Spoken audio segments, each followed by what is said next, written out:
कोई तुमसे पूछे कि सत्यनारायण जी की कथा कहां से निकली है तो आप बता सकते हो स्कंद पुराण से निकली है। स्कंद पुराण में सत्यनारायण भगवान का चरित्र वर्णन किया गया।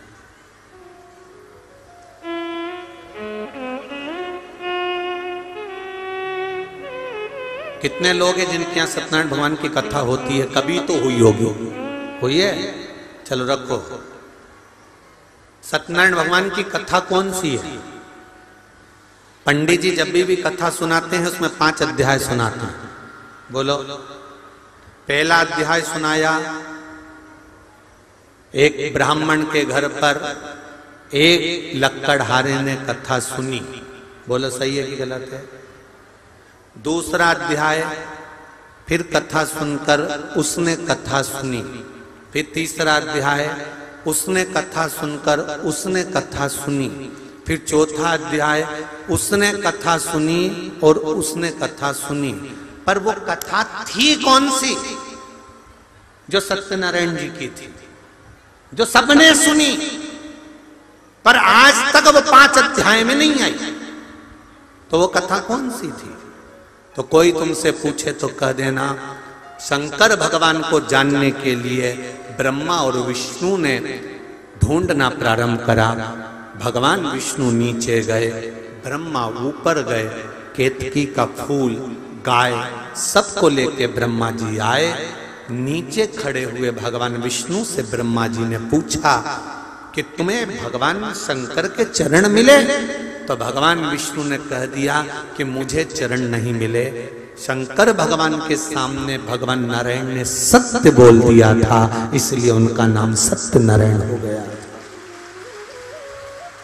तब भगवान विष्णु ने जैसे ही सत्य बोला तो 33 कोटि देवताओं ने पुष्पों की वृष्टि करी, हाथ जोड़कर स्मरण करा, स्तुति करी।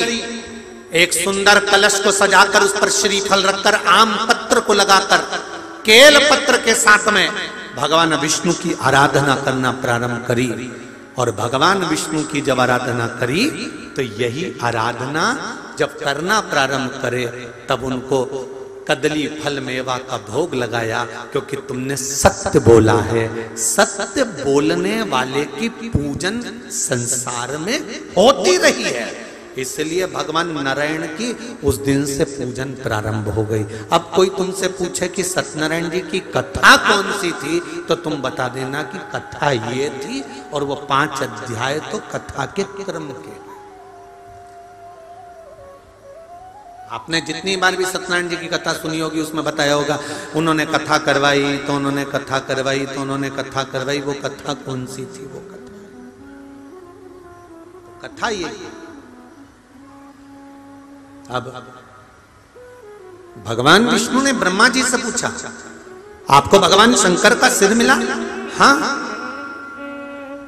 आकाशवाणी हो गई शिवलिंग में से, ये ब्रह्मा झूठ बोल रहा है।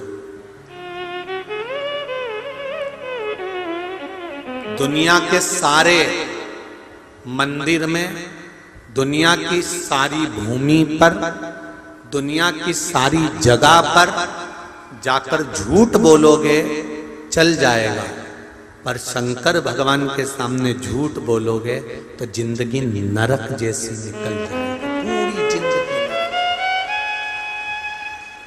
ये अदालत, ये पंचायत, ये पंच, ये तो सब बाद में बने।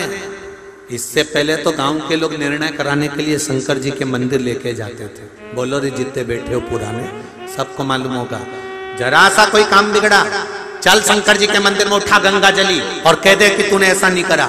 ना पहले पंचायत होती थी, ना पहले अदालत होती थी, ना कोई निर्णायक मंडल होता था, केवल एक निर्णय होता था, शंकर जी के मंदिर में ले जाकर खड़ा कर देते थे और उठा गंगा जली और कह दे तूने ये नहीं करा। कारण क्या था?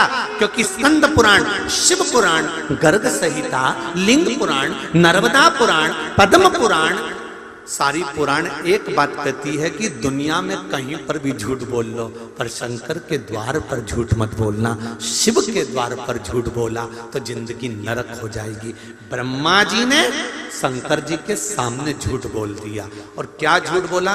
कि मुझे शिव जी का सिर मिल गया। ब्रह्मा जी ने जैसे बोला तो शंकर भगवान ने कहा, ब्रह्मा तुम झूठ बोल रहे हो। ब्रह्मा जी ने बात स्वीकार नहीं करी। ना मानो तो केतकी के फूल से पूछो।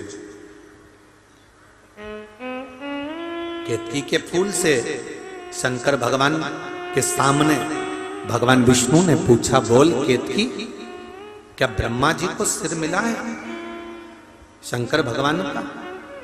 केतकी के फूल ने कहा, ब्रह्मा जी ने तो सिर का दर्शन कब से कर लिया था। केतकी के फूल ने भी झूठ बोल दिया।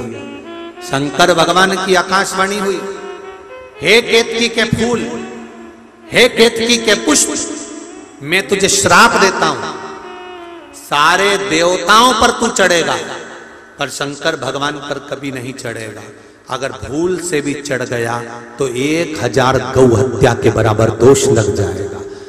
केतकी का फूल सारे देवताओं पर चढ़ता है पर भगवान देवाधिदेव महादेव पर कभी नहीं चढ़ता, कभी नहीं चढ़ता।